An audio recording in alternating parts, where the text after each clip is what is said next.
Mais le pire, en fait, c'est que quand je sortais de scène, je rencontrais des entrepreneurs qui venaient me voir et qui me disaient « Écoute, Oureille, moi je suis entrepreneur, mais la vente, c'est pas pour moi. »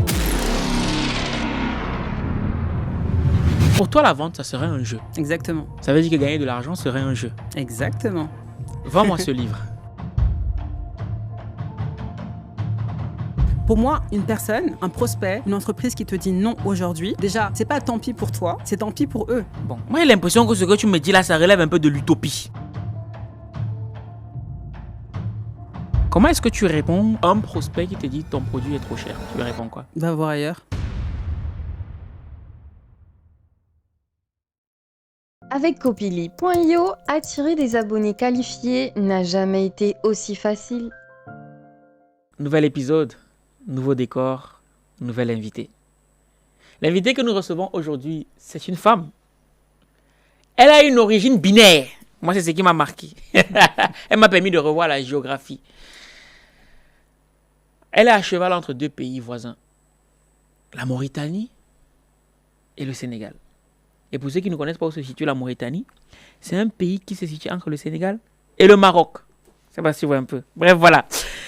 Et donc, ce qu'elle ne sait peut-être pas, c'est qu'on va parler sans complaisance, mais sans condescendance. Tu me connais, on va tirer à balles réelles. Mais avant d'aller plus loin, j'aimerais te souhaiter la bienvenue sur ce énième épisode du podcast de l'écrivain, le podcast qui donne la parole aux auteurs qui impactent. Tu l'auras compris, on parlera aujourd'hui de la vente. Mais bien au-delà de la vente. Parce que apparemment, la vente, c'est un jeu. C'est un jeu. Donc, nous, on aime jouer. Donc, cet épisode est enregistré dans les locaux de Ultimate Pod. C'est un studio d'enregistrement de podcast situé en région parisienne. Donc, si jamais toi aussi, tu as des invités que tu respectes, avec qui tu aimerais enregistrer certains épisodes, certaines émissions, eh bien, tu as une seule chose à faire. Rendez-vous sur ultimatepod.fr pour réserver une session. Et au-delà de ça, si jamais il te brûle l'envie d'écrire un livre qui impacte en 28 jours, Top Chrono, le programme Plume d'élite de notre maison d'édition, les éditions Argent Libre, est là pour te servir. Une fois de plus, pour en savoir plus, rendez-vous dans le premier commentaire de cette vidéo. Bref, peu importe ce que tu vas chercher tout au long de cet échange, premier commentaire de cette vidéo. Je ne saurais démarrer cet épisode sans dire merci à Joël Tamchoun de RHIA qui est à la régie. Cela étant dit, on veut tout de suite souhaiter la bienvenue à notre invité. Bonjour Rai. Bonjour Valère. Comment tu vas? Très bien, merci et toi? Je vais aussi bien que Sadio Mané à la tête de l'équipe du Sénégal. Excellent. Super. Si tu étais un homme, quelle est la première chose que tu ferais? Wow. Ah, tu ne l'as pas vu venir celle-là. Si j'étais un homme, quelle est la première chose que je ferais? Ouais. Dans quel contexte? Peu importe. Tu as carte blanche. Je t'avoue que je me suis jamais posé la question. Eh bien, c'est le moment. Bienvenue. Si j'étais un homme, quelle est la première chose que je ferais?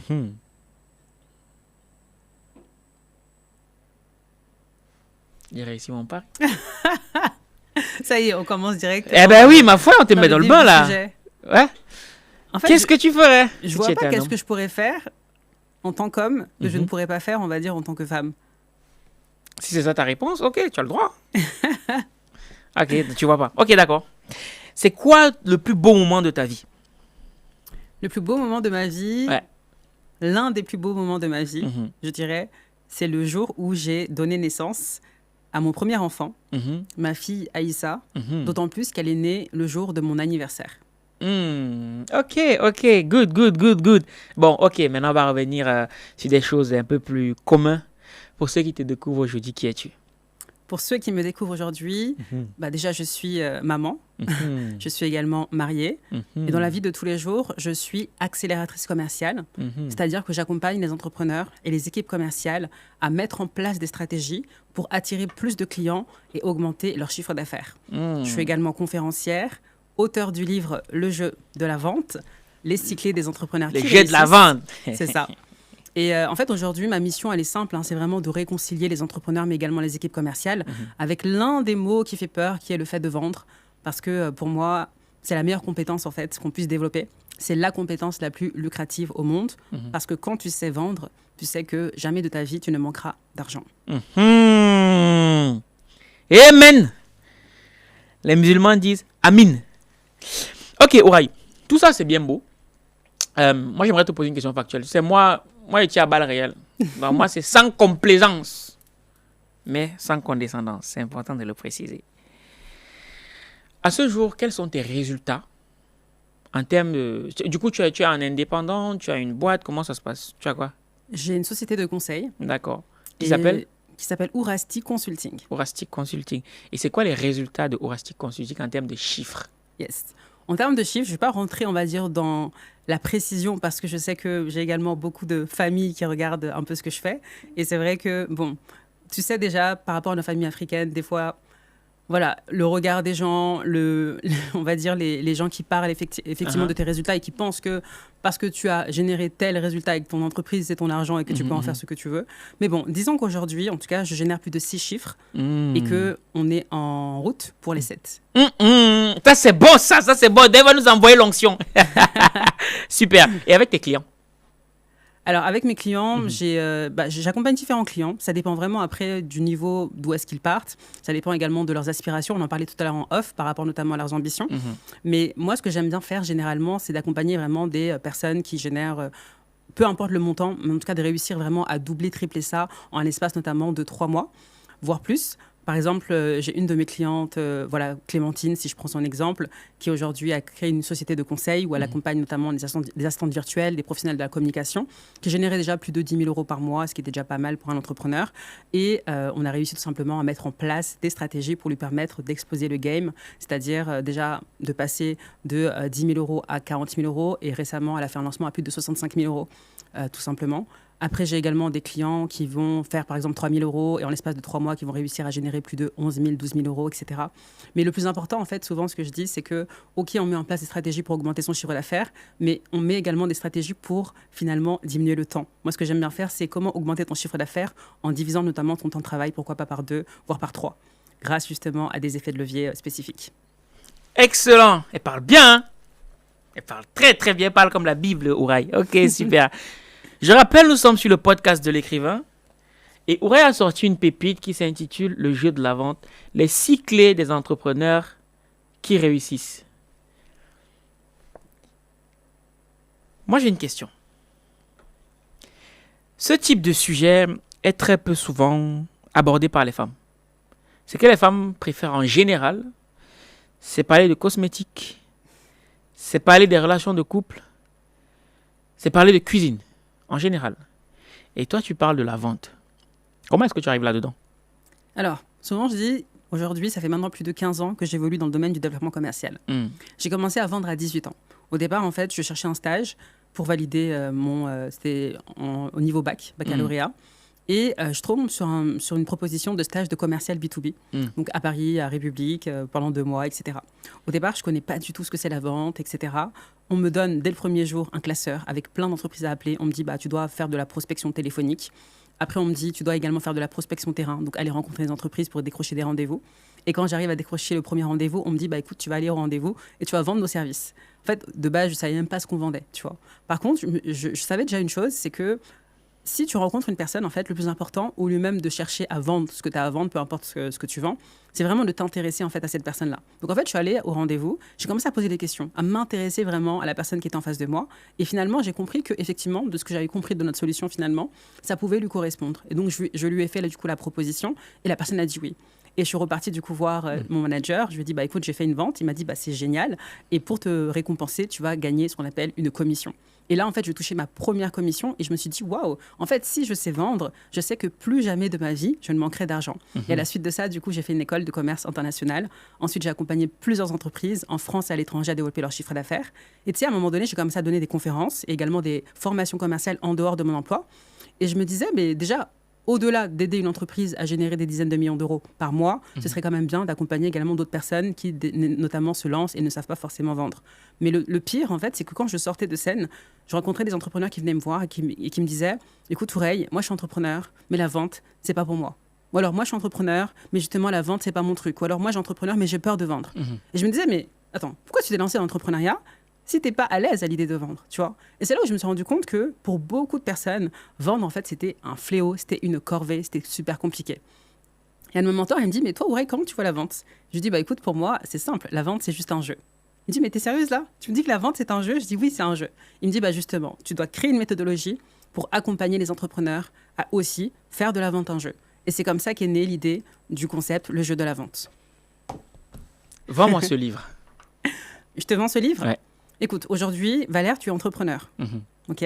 C'est quoi tes ambitions en termes notamment de chiffre d'affaires ou autre? J'en ai pas.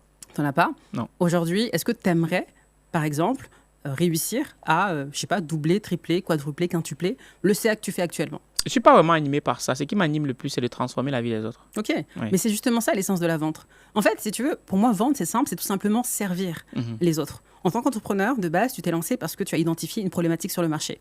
D'accord? Donc ta mission, on est d'accord que c'est de permettre à ces clients-là qui ont le problème que toi tu résous, d'avoir la solution afin de sortir de leur problème.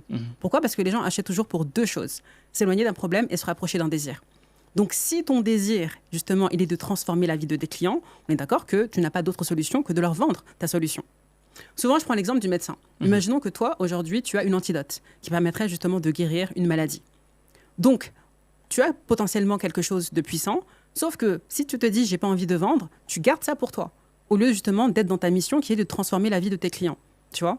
Mais j'ai envie de les aider, mais pas forcément de leur vendre. Moi, je ne vends pas. Moi, je suis là pour les aider, pour les soigner, mais pas pour leur vendre ça. C'est pas mon job, ça. Ok, donc à ce moment-là, lance une association à but non lucratif. Tu vois ce que je veux dire? Oui. En fait, il faut savoir une chose. Quand tu te lances dans le business, c'est pour transformer la vie de tes clients, effectivement, mais c'est également pour gagner de l'argent.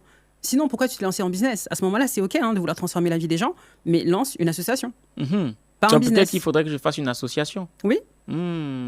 Ok. Si tu n'es pas à l'aise à l'idée de gagner de l'argent, faut faire à ce moment-là du bénévolat. Quoique peut-être que tu as raison. Peut-être que ça peut être important de gagner un peu plus d'argent. Donc là, tout de suite, comme ça, tu m'as dit un truc. Bon, j'aimerais bien, j'entends souvent beaucoup de gens parler de millions. J'aimerais bien faire 1 million de chiffre d'affaires cette année. Ok. Voilà. Ce serait ça mon objectif maintenant, après avoir écouté ce que tu m'as dit. Ok. Après, tout dépend d'où est-ce que tu pars et tout dépendra également de ce que tu es prêt à mettre en place. Tu vois? Mais ce que j'aimerais dire tout simplement, c'est que dans ce livre-là, je partage les stratégies, les étapes qu'a mis en place un de mes clients, qui s'appelle notamment Mathéo, qui est expert financier, et qui en l'espace seulement de 6 semaines, en suivant étape par étape les différentes étapes que je partage dans le livre, il est passé de 2 000 € de vente à plus de 122 000 €. Mais moi, je parle de 1 million de CA sur l'année. Mais déjà, commence déjà, je ne sais pas à quel niveau tu es, mais déjà, si tu arrives à faire, là, je ne sais même pas, on parle de fois combien, en quelques semaines, c'est sûr que pour atteindre le million, ça va être facile. Maintenant, il faut continuer à mettre en place ce qui fonctionne pour avoir les résultats que tu veux. Mais le discours que tu me tiens là, on dit tout flatteur dépend de celui qui l'écoute. Bon, ce que tu me dis là, qu'est-ce qui me prouve que c'est vrai? Essaye et tu verras. Ben, je vais essayer. Ça veut dire qu'il faut d'abord que j'achète ton livre. Exactement. Sauf que rien ne me prouve qu'en l'achetant, j'aurai des résultats. Ouais, les résultats, de toute façon, dépendra des actions que tu mettras en place et également de la foi que tu as dans ce que tu fais. Tu sais, un des fléaux vraiment des entrepreneurs que je rencontre, c'est qu'en fait, ils disent qu'ils veulent notamment développer plus de chiffre d'affaires, qu'ils veulent impacter la vie de plus de clients, etc. Par contre, quand il s'agit de mettre en place vraiment les actions, là, il n'y a plus personne, tu vois. Donc, en fait, les résultats que tu as dépendent également de ton engagement. Mais ça va surtout dépendre aussi des informations que je vais recevoir dans ton livre. Des informations, mais également de ce que tu vas mettre en place. En fait, beaucoup de personnes vont dire, oui, ça, je sais, etc. Mais savoir et ne pas faire, ce n'est pas vraiment savoir. Tu sais, ok, mais si tu sais, est-ce que tu fais? Et si tu fais, est-ce que tu as des résultats? Mais qui dit que les informations, là, vont correspondre à ce que moi, je recherche? Parce que si ça se trouve, les stratégies qui ont marché pour Mathéo ne marcheront pas forcément pour moi. Peut-être. Mais si tu ne testes pas, tu ne sauras pas. Oui, pour moi, c'est simple. Tu sais, dans la vie, si tu veux savoir si ça fonctionne ou pas, essaye. Tu vois, moi, je pars jamais, si tu veux, sur des conclusions. Je ne sais pas si ça fonctionne ou si ça ne fonctionne pas, mais rien ne m'empêche d'essayer. Si ça a marché pour Mathéo, peut-être que ça peut marcher pour moi, peut-être que ça ne peut pas marcher pour moi, je ne sais pas. Mais si je n'essaye pas, c'est sûr que je ne saurais pas. Mais pourquoi moi, je dois te faire confiance à toi et pas à un autre? Ne me fais pas confiance, honnêtement. Moi, aujourd'hui, souvent, je dis une chose, c'est que je ne suis même pas là pour convaincre qui que ce soit. Moi, je suis convaincue de ce que je fais, je suis convaincue de ma méthode. Il y a des gens aujourd'hui qui m'ont fait confiance, qui ont des résultats. Si tu veux jouer le jeu, bienvenue. Tu n'es pas prêt à jouer le jeu, c'est OK. Tu vois ce que je veux dire? Donc, tout dépend de moi, quoi. Exactement. La balle est dans ton camp. Là, tu m'aides pas, là. Là, tu m'aides pas vraiment. Et donc, du coup, bon, moi, j'aimerais en savoir plus. De manière concrète, tu parles de si technique. Est-ce que tu peux m'en partager une histoire là que je vois un peu à quoi ça pourrait ressembler? Déjà, le premier principe de base, tu vois, pour moi, c'est vraiment le principe finalement de déprogrammation. Je m'explique. aujourd'hui, ce qui empêche les gens vraiment, finalement, de réussir à vendre, d'attirer plus de clients ou d'augmenter leur chiffre d'affaires, c'est déjà leurs croyances limitantes qu'ils ont vis-à-vis d'eux-mêmes, vis-à-vis du business ou vis-à-vis même de l'idée de vendre.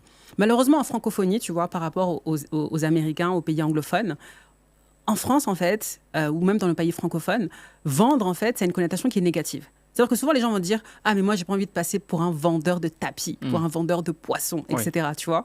Les gens, déjà, il y a toutes les idées reçues. Il y a les croyances limitantes. Il y a les stéréotypes, etc. Pourquoi ? Parce qu'en fait, on se base sur des expériences passées ou sur ce que l'on entend, tu vois, et on se dit « J'ai pas envie d'être, finalement, associé à ça. » Tu vois. Donc, déjà, tant que toi, tu te dis que vendre, en fait, c'est pas un métier, par exemple, qui est noble. En fait, si tu comprends même pas c'est quoi l'essence même de vendre, tu ne voudras pas être apparenté à ça. Tu vois, et le premier problème que je vois, c'est ça. C'est que les gens, ils vont dire, écoute, moi, j'ai pas envie de passer pour un vendeur.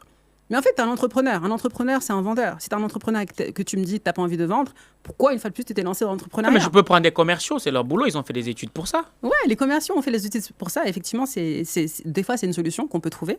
Mais moi, souvent, je pars du principe qu'en tant qu'entrepreneur, tu vois, en tant que CEO, en tant que chef d'entreprise, tu dois être le premier vendeur de ta boîte. Mais moi, je ne suis pas un vendeur. Moi, je conçois des solutions et je recrute des commerciaux, ils vont vendre. Ouais, c'est ça. Mais regarde, aujourd'hui, tu vois, pour moi, même si tu prends des commerciaux, il a été prouvé scientifiquement que le meilleur vendeur d'une entreprise, ça reste toujours en fait le fondateur. Si je prends l'exemple notamment de Steve Jobs, tu vois, avec Apple, c'était un excellent vendeur. Mais moi, je ne l'ai jamais vu venir chez moi pour me proposer son téléphone. Comment ça, il vendait ? Bah, regarde, Steve Jobs, au départ, comment il a lancé l'iPhone, il a fait ce qu'on appelle des keynotes. Donc, c'est-à-dire, il a organisé des conférences. Et en fait, il a parlé, notamment, il a montré le produit, il a parlé de son produit, il a parlé des bénéfices. Et c'est comme ça qu'ils ont réussi, du coup, à faire les lancements, notamment d'Apple, d'iPod, etc., au départ. Tu vois ? Tout ça pour dire que vendre, en fait, ça ne veut pas dire... En fait, souvent, une idée reçue, c'est de dire que... Enfin, de penser que vendre, en fait, c'est forcer les gens à acheter. Non. Vendre, en fait, c'est donner envie à ton client d'acheter. Tu vois ? Et en fait, quand tu changes, du coup, finalement, la définition que tu as de la vente, tu te rends compte que, en réalité, une fois de plus, c'est ta mission. Tu es en business, c'est pour vendre. Honnêtement, si tu n'es pas à l'aise avec ça, trouve une manière de devenir à l'aise avec ça, parce que sinon, tu t'es trompé de vocation. À ce moment-là, lance une association, va dans le salariat, mais ne te lance pas dans le business. Tu te lances dans le business, une fois de plus, je le répète, c'est pour faire du cash. Et c'est très important que toi, en tant qu'entrepreneur, tu le comprennes. Et surtout les personnes qui vont écouter ce podcast, prennent ça en considération. Parce que honnêtement, j'en ai marre de voir des gens, tu vois, ils se lancent dans l'entrepreneuriat, ils pensent que juste le fait de se dire entrepreneur, ça y est, c'est suffisant. Non, tu es en mission. Donc, en fait, tu dois t'engager vraiment à servir et à transformer la vie de ton client. Et une fois de plus, si vraiment tu es convaincu que ce que tu fais, c'est vraiment génial, c'est vraiment waouh, ça impacte la vie de tes clients, c'est ta responsabilité, en fait, c'est de ton devoir de le proposer à un maximum de personnes, tu vois. Donc déjà, change une fois de plus ta perception par rapport à ça, remplace le fait de vendre, parce que souvent le raccourci, c'est forcé par le fait de servir des clients, donner envie aux clients, bah, du coup, d'acheter, de transformer la vie de tes clients, tu vois. Moi, j'aime bien argent, l'art de servir les gens. Tu veux plus d'argent, bah, mets-toi au service de plus de gens, tu vois. Et également, si tu veux avoir des commerciaux, c'est très bien, mais dans un premier temps, si toi-même, tu n'arrives pas à vendre, pourquoi tes commerciaux, tu penses qu'ils vont réussir à vendre ? Parce qu'un entrepreneur, en fait, il vend sa vision, tu vois. Et un truc également que j'ai compris, peu importe les entreprises dans lesquelles j'ai travaillé, c'est qu'en réalité, ce que les gens achètent, in fine, c'est toi. Tu vois ? Bon, Orange. Ouais. L'entreprise Orange, moi, je ne vois pas la personne qui vend derrière. Je ne sais pas qui est la personne qui vend Orange, mais peut-être que quand elle s'est lancée, en fait, elle a vendu sa vision. Tu vois, au départ, en tant qu'entrepreneur, même si tu as un produit, même si tu as un service, au départ, ce que tu vends, c'est une vision. Et après, au fur et à mesure, tu as des gens qui te font confiance. Et après, à un moment donné, ça grandit. C'est sûr qu'à un moment donné, tu ne peux plus être tout seul à servir tout le monde. Donc forcément, tu vas recruter des équipes. Vous allez avoir une plus grande force de frappe pour pouvoir servir plus de monde. Et c'est comme ça, justement, que des entreprises comme notamment Orange, comme Amazon, aujourd'hui, génèrent des milliards. Pourquoi ? Parce qu'ils transforment également et ils servent la vie de millions, voire même de milliards de personnes. Ça se tient, ça se tient. Bon, ok, on va encore regarder bien le livre. Ça, tu achètes ou pas ? Elle parle bien ou pas ? Bref, comme je te l'ai dit, il fallait la secouer un peu, tu vois. Donc, premier commentaire de la vidéo, on te met le lien pour que tu puisses acquérir le livre Le jeu de la vente de Houraï. Tout à l'heure, elle a dit l'argent, c'est l'art de servir les gens. Mais pour pouvoir servir les gens, il faut te rendre visible auprès de ces personnes. Et puisqu'elle a dit visible, elle a parlé de communication. Ça veut dire communication. Et puisqu'on parle de communication, je suis obligé de préciser une chose. C'est que cet épisode est sponsorisé par Copili.io. C'est une plateforme d'intelligence artificielle qui permet aux producteurs de contenu de produire du contenu de manière automatique pour animer leurs différentes plateformes. J'entends par plateforme réseaux sociaux, site internet. Ok. J'ai regardé ça d'ailleurs. Ah, super. Et donc, pour toi, la vente, ça serait un jeu. Exactement. Ça veut dire que gagner de l'argent serait un jeu. Exactement. C'est une drôle de conception. Mm-hmm. Pourquoi est-ce que tu associes ça à un jeu? On parle quand même de quelque chose de sérieux là. Pour laquelle les gens s'entretuent. Exactement. Et pour toi, c'est un jeu. Exactement. En fait, justement, pour moi, je me suis rendu compte que les gens se prennent trop au sérieux. Mm-hmm. Je pars du principe que on peut faire les choses sérieusement sans se prendre trop au sérieux. Et ce que j'ai compris également, c'est que quand tu déplaces ton focus, en fait, les gens sont stressés à l'idée de vendre parce que justement, ils en font un enjeu. Quand tu mets le focus sur le fait de jouer, donc de t'amuser, de prendre ça comme un jeu, au lieu de l'enjeu, finalement, ce qui est intéressant, c'est que tu es détaché. Et en fait, ce détachement-là, ça se ressent. Tu vois, une personne qui vend avec beaucoup de pression, ça se ressent. Et en fait, finalement, ça n'attire pas. Au contraire, ça repousse. Beaucoup trop d'entrepreneurs, malheureusement, n'arrivent pas à vendre parce qu'ils sont trop en pression. Ils sont trop, des fois, je dirais même, tu sais, en manque. Et ça se ressent, tu vois. Donc, la meilleure manière, finalement, de vendre, c'est de se dire, OK, je peux prendre ça comme un jeu. Je reviens notamment, tout à l'heure, je te disais, j'étais maman. Tu vois, moi, dans mon livre, d'ailleurs, j'ai dit que j'ai fait un petit big up à ma fille, pour moi, qui est la meilleure, justement, vendeuse du monde. Pourquoi ? Parce qu'en fait, des enfants, tu te rends compte vraiment que vendre, en fait, c'est inné. Dans le sens où, dans l'art de la vente, on parle notamment de persuasion, on parle de négociation, tu vois, on parle de closing, etc. Mais tu vois, un enfant, par exemple, naturellement, en fait, vendre, c'est quoi finalement ? C'est proposer, tu vois. Donc, ma fille, elle va venir, elle va me dire, écoute, Foureille, enfin, écoute, plutôt maman, pour le coup, j'aimerais avoir du chocolat. Je vais lui dire non, par exemple, Aïssa, pas avant le dîner.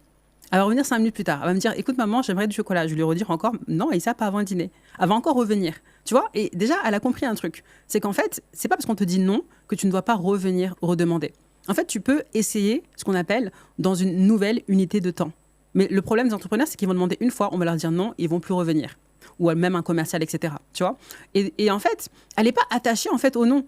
C'est-à-dire que c'est bon, elle n'est pas au bout de sa vie parce que je lui ai dit non une fois. Et finalement, ce qui est intéressant, c'est qu'à force du coup de revenir à la charge, elle va finir par obtenir ce qu'elle veut.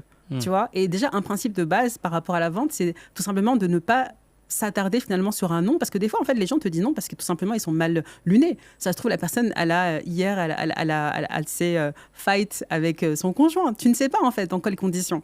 Et moi, ça me fait penser que des fois, en tant que commercial, j'ai contacté des personnes, des entreprises, au départ, elles nous ont dit non.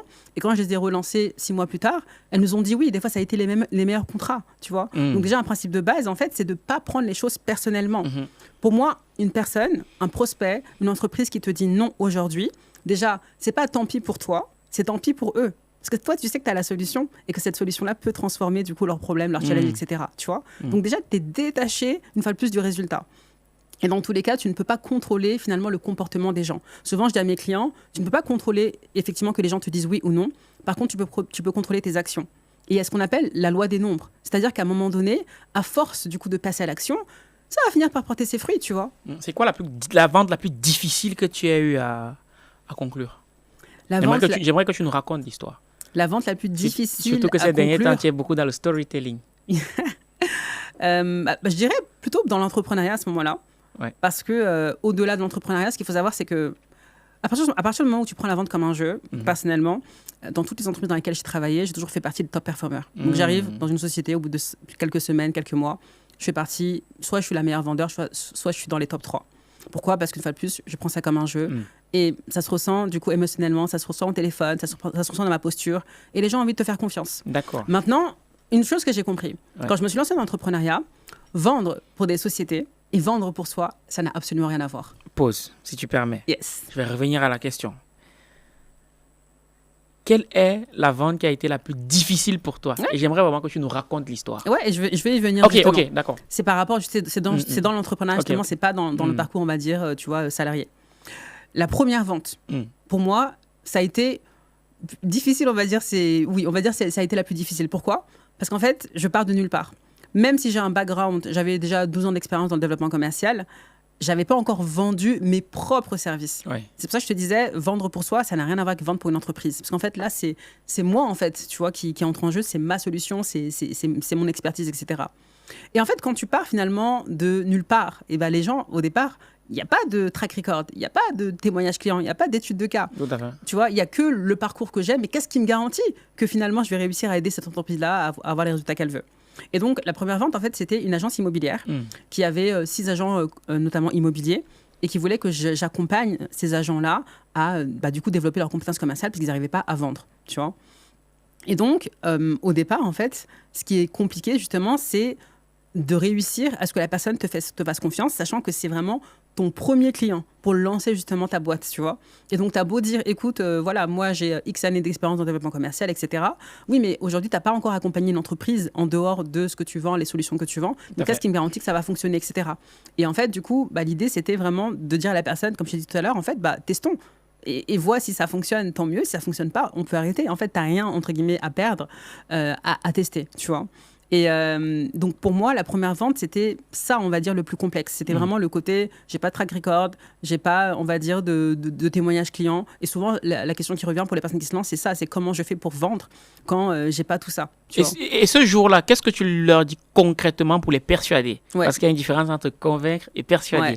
Qu'est-ce que tu leur dis? Qu'est-ce que tu fais pour les persuader de te confier ce marché-là, je vais le dire comme ça. Moi, je pense que c'est vraiment ma conviction. En fait, j'étais certaine que je pouvais les aider. Bon, parce que je veux vraiment qu'on soit très simple, très clair, très factuel. Concrètement, tu mets quoi en place? Genre, tu t'habilles comment? Tu parles comment? Tu utilises quels arguments? Qu'est-ce que tu fais concrètement? Je m'habille comment? Je m'habille professionnellement, comme toujours dans tous les cas. Professionnellement, c'est quoi? Moi, souvent, blazer, chemise, pantalon, voilà. Pantalon simple, mais on va dire professionnel. Et après, l'idée, en fait, c'est de se dire, en fait, ce que les gens vont acheter, et ça retient bien, et pour les personnes qui écouteront le podcast aussi, c'est ton niveau de certitude. Donc, même si tu n'as pas de track record, même si tu n'as pas de clients, etc., avant, c'est vraiment, est-ce qu'on ressent dans ton énergie, dans ta posture, que tu es convaincu de ce que tu dis? Et je pense que ça transpirait. Et donc, finalement, la personne m'a fait confiance, tu vois. Même si au départ, elle m'a dit, écoute, je vais réfléchir, etc. Et ce qui est fou, c'est que de base, elle partait sur, tu vois, une prestation, on va dire, sur quelques mois. Finalement, elle a signé un contrat annuel. Mais tout ça pour dire que, vraiment, on s'en fout des arguments, finalement. On s'en fout même de ton passé. Moi, ce que je retiens, c'est vraiment le niveau de conviction. Et ce qui est intéressant, c'est que quand tu regardes les entrepreneurs, généralement, quand on leur dit, mais ne serait-ce que pitch-moi ce que tu fais, ils ne sont pas convaincus. Donc, à quel moment tu vas être convaincant si tu n'es pas convaincu? Tu vois? Et comment est-ce qu'on démontre qu'on est convaincu par le produit ou le service qu'on vend?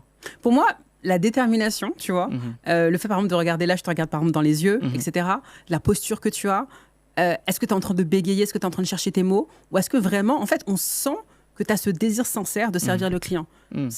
Pour moi, ça se ressent, tu vois, c'est même pas quelque chose que tu peux expliquer, entre guillemets, c'est vraiment dans ta conviction, toi, interne.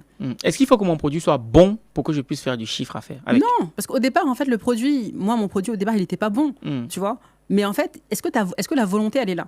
Est-ce que la volonté de servir le client, elle est là? En fait, si la volonté, elle est là, tu trouveras toujours des solutions. Ne cherche pas à faire un truc qui est parfait au départ, parce que déjà, la perfection n'existe pas. Mais ce qui est sûr également, c'est que mieux vaut être dans une démarche finalement de progression, d'amélioration, que de perfection. Ok, c'est beau tout ce que tu dis, Bon, je vais être un peu trash, si tu permets, sans toi libre de ne pas y répondre. Tu es une femme qui a certains atouts. Et beaucoup disent que vendre, c'est draguer. Est-ce que tu es d'accord avec ça? Pour moi, la vente, c'est de la séduction, en effet. Ok. Est-ce qu'il t'est arrivé de séduire pour vendre? Tout dépend de ce que tu mets dans le mot séduire.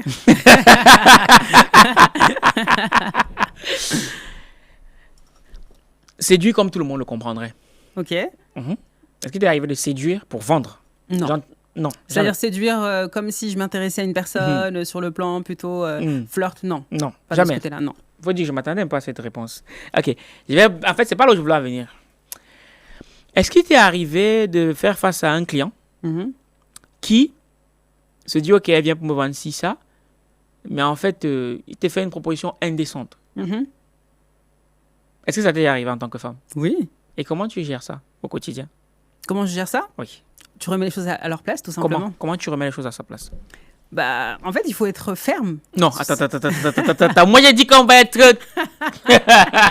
Faut pas nous amener dans les choses bizarres. Imagine, tu as ta fille, ou tu as une collègue, ou tu as une... je vais dire ça comme ça, une subordonnée, je vais dire ça comme ça, qui vient te voir et elle te dit, Ouraï, tel contrat à signer, mais il me fait telle proposition indécente. Tu lui dis de dire quoi concrètement au client, sachant que la boîte est en train de faire faillite. Et si vous perdez ce contrat-là, vous pouvez mettre la clé sous la porte.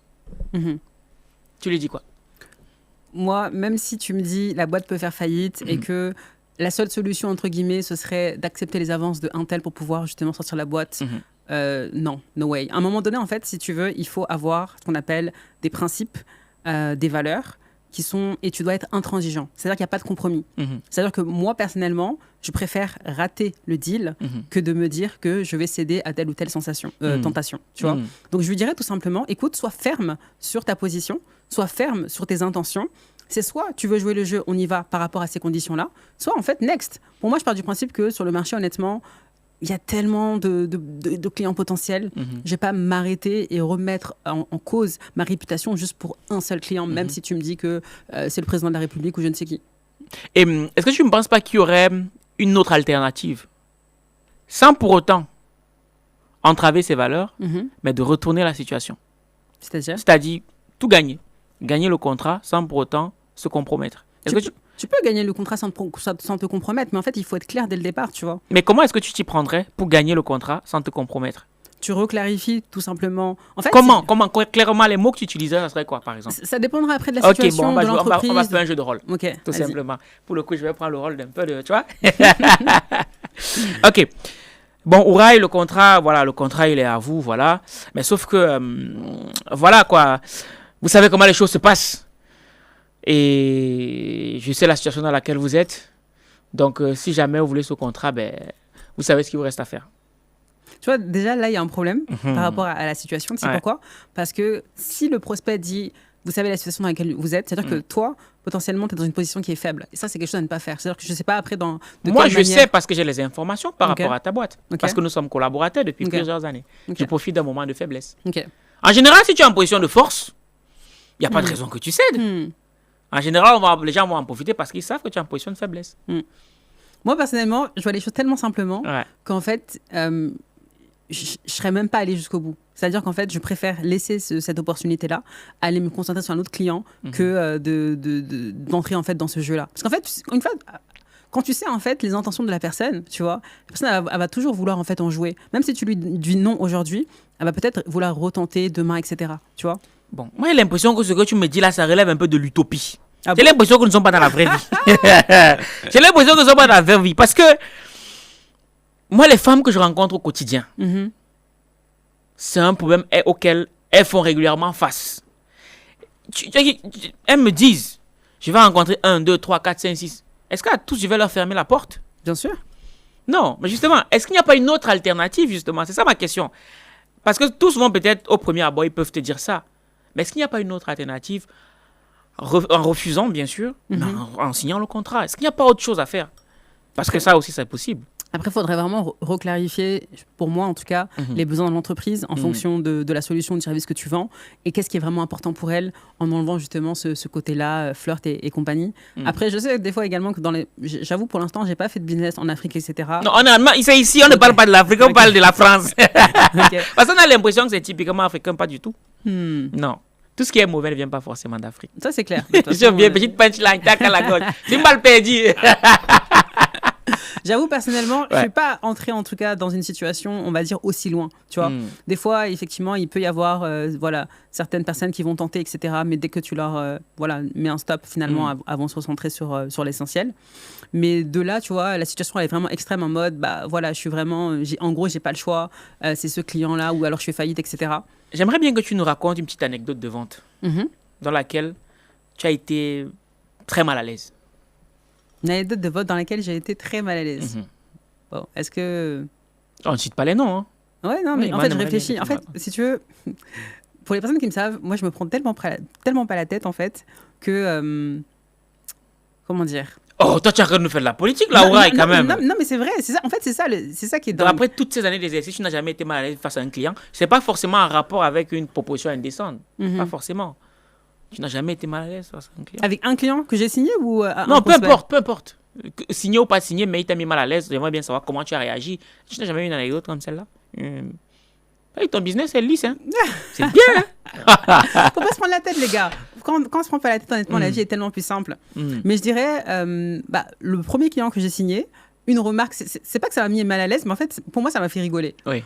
En fait, en gros, ce qu'elle m'a avoué plus tard, c'est que au départ, en fait, au-delà, entre guillemets, du fait que c'était le premier client, c'était le fait que j'étais finalement noire, en fait, qui l'a fait douter. Voilà, comment ça venir. Oui, vas-y, développe. Mais en gros, en fait, elle s'est dit, est-ce que je peux lui faire confiance, puisqu'en fait, elle est noire. C'est-à-dire qu'en fait, on a cette réputation, malheureusement, de se dire, si c'est quelqu'un de noir qui fait un business, c'est pas forcément sérieux. Tu vois, et moi, en fait, ça m'a fait plus rigoler que mal à l'aise, tu vois. Je me suis dit, mais en fait, la mentalité des gens, c'est-à-dire qu'en fait, on est tellement pas sérieux de manière générale, que quand même on a une personne qui est sérieuse et qui essaye de faire les choses sérieusement, on se dit est-ce que ça va pas être comme les autres. Et moi en fait ça m'a, pour moi franchement j'ai rigolé, je me suis dit mais waouh, la réflexion des gens, et c'est là où je me suis dit ok, effectivement on vit pas dans un monde de bisounours quoi. Il y a vraiment des gens qui nous cataloguent parce que justement on est d'une certaine couleur. Oui, et donc comment tu as fait par la suite? Bah, une fois de plus, la personne avait déjà accepté. En fait, elle m'a avoué ça après. Tu vois, ok. C'est ça. Mais je me suis dit, oh, waouh, j'avais jamais pensé que le fait, effectivement, que j'étais noire pouvait être un frein. Un frein, ou en tout cas influencer la décision d'une personne, juste sur ce critère-là. Et depuis ce jour-là, est-ce que tu as eu à refaire face à ce genre de situation? À moi, tu sens que quand tu vas présenter ton offre ou ton service à une personne, tu as l'impression que c'est parce que tu es noir que, bon, il y a quelques réticences. Est-ce que tu as eu à faire face à ça? Honnêtement, non. Jamais? Non. Ok, d'accord. Et est-ce qu'autour de toi, tu as des coachés qui ont déjà eu à faire face à ça? Sur ce point-là, non. Qu'est-ce que tu dirais à une personne qui te dit je n'arrive pas à conclure parce que je ne suis pas dans les cases, dans les rangs. Je n'ai pas la couleur qu'il faut. Oui, je dirais, va chercher les opportunités ailleurs. En fait, moi, je pars du principe que le marché est tellement vaste. En fait, il y a tellement d'opportunités. Des fois, les gens, ils se concentrent juste sur une opportunité comme si c'était la seule qui existait. Va ailleurs. En fait, on ne veut pas de toi ici, va ailleurs. C'est tellement simple. Ne serait-ce qu'en France, il y a plus de 65 millions de Français. Tu vois ce que je veux dire? Une entreprise ne veut pas travailler avec toi parce que, entre guillemets, t'es noir. Grand bien lui en face. Ciao. Va voir une personne qui est plutôt ouverte et qui sera ravie d'avoir tes services. En fait, le problème, c'est qu'on est trop attaché, tu vois, à un seul chemin, tu vois, ou à une seule opportunité, ou à quelques opportunités. Et donc, finalement, on se limite. Mais quand tu vois vraiment, finalement, le marché comme un terrain de jeu qui est vaste, qui est immense, tu te dis, OK, cette personne-là ne veut pas, va voir une autre personne. Et en fait, plus vite tu arrives à te détacher une fois plus du résultat, plus ça va être fluide pour toi. Top. Est-ce que tu as déjà eu à vendre des produits ou des services à des Africains? Oui, bien sûr. En France? En France. OK. Voilà.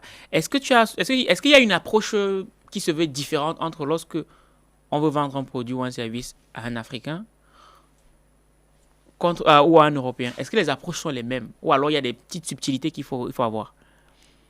Moi, personnellement, les approches sont les mêmes, dans le sens où le plus important, en fait, c'est d'identifier, OK, c'est quoi le problème de la personne et qu'est-ce qu'elle veut. Moi, souvent, je dis que tu sois noir, que tu sois arabe, que tu sois français, peu importe, en fait. Donc, tu vends de la même manière à tout le monde. Exactement.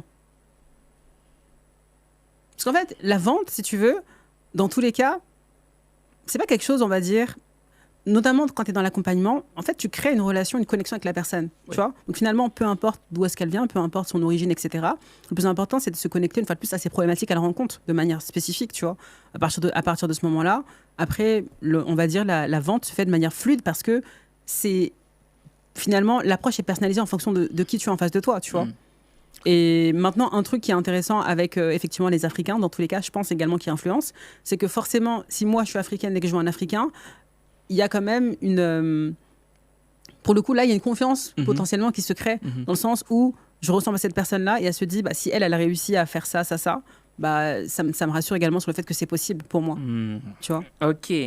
Avec Copili.io, attirer des abonnés qualifiés n'a jamais été aussi facile. On va parler des contraintes maintenant, enfin comment ça s'appelle encore? Des objections. Comment est-ce que tu réponds à un client, un prospect qui te dit ton produit est trop cher ou ton service? Tu lui réponds quoi? Va voir ailleurs. Je rigole. Moi, je te vis direct. Ouais, vas-y, tu vois. Qu'est-ce que tu lui réponds? En vrai, c'est un peu ma philosophie, mais bon, pour quand même jouer le jeu, en fait, rien n'est jamais trop cher.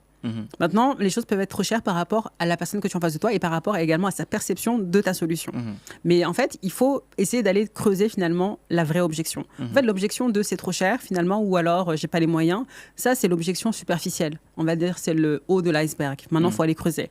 Tu vois, et en fait, il faut aller vraiment savoir est-ce que c'est vraiment l'argent le problème ou c'est quelque chose d'autre. Quand je pose que je fais quoi pour creuser pour voilà, souvent c'est quelque chose d'autre à ce moment-là. Tu vois, tu vas poser une question du style, mis à part en fait la question de budget, est-ce qu'il y a d'autres choses aujourd'hui qui t'empêchent de passer à l'action?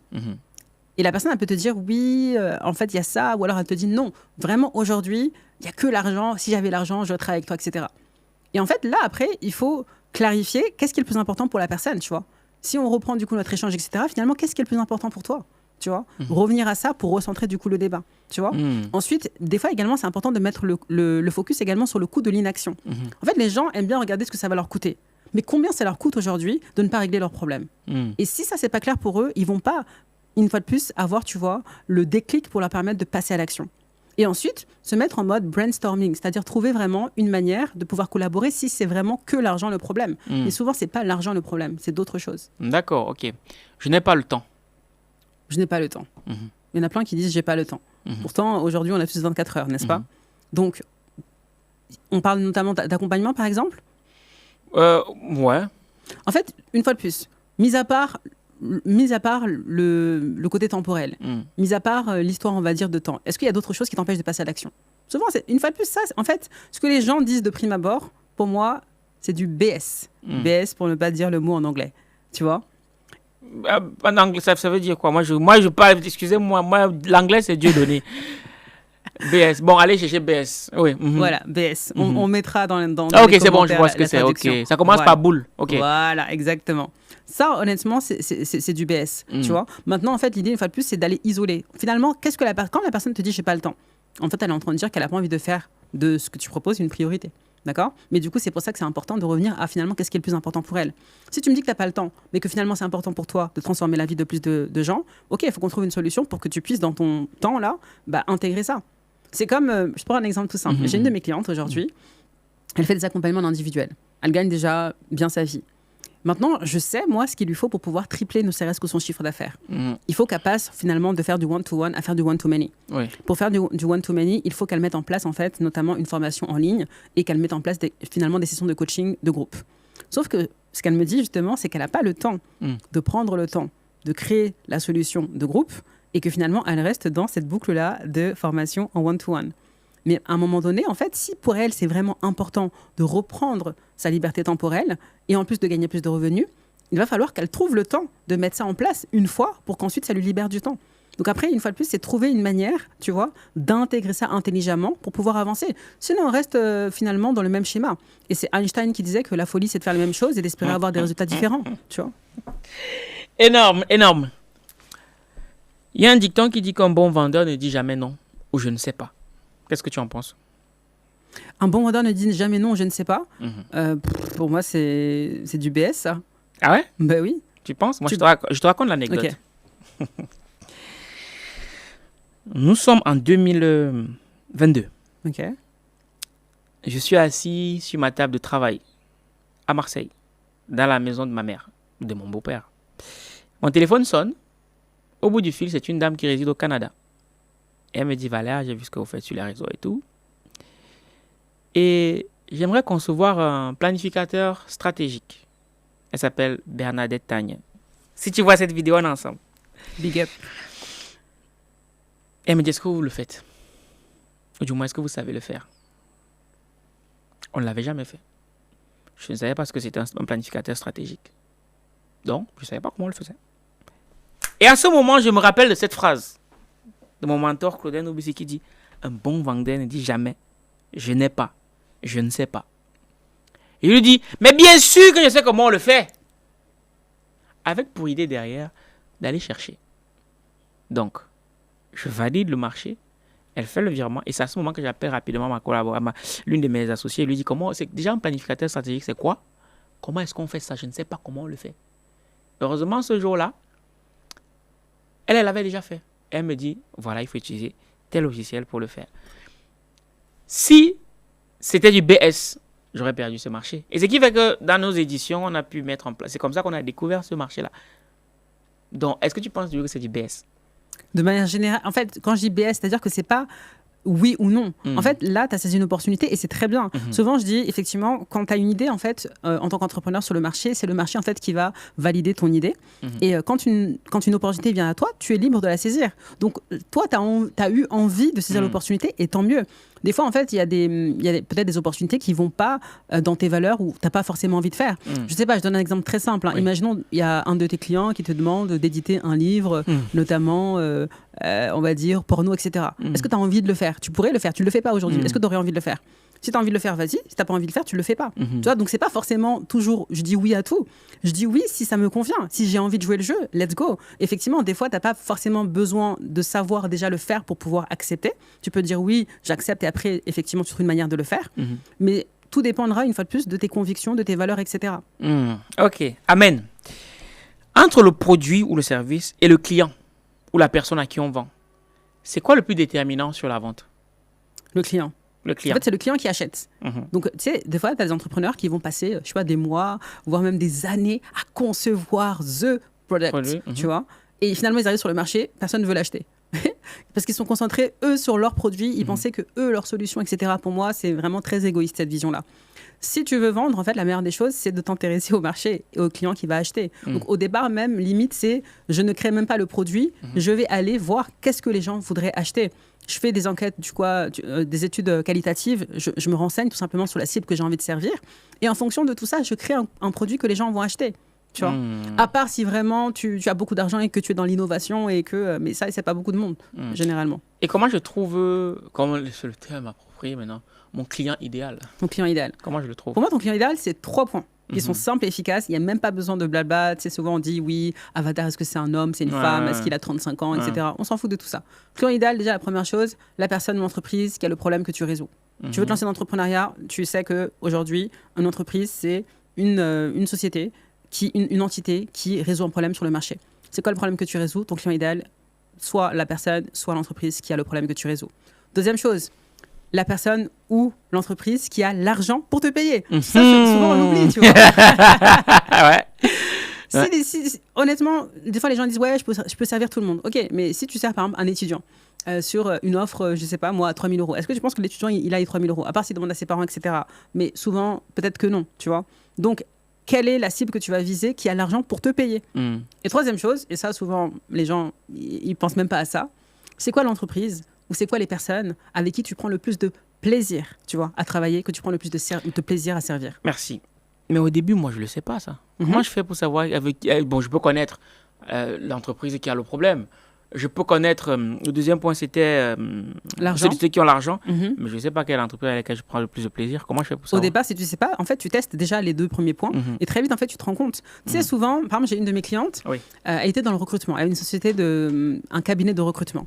Elle a signé un gros client, c'était une boîte américaine, etc. Voilà.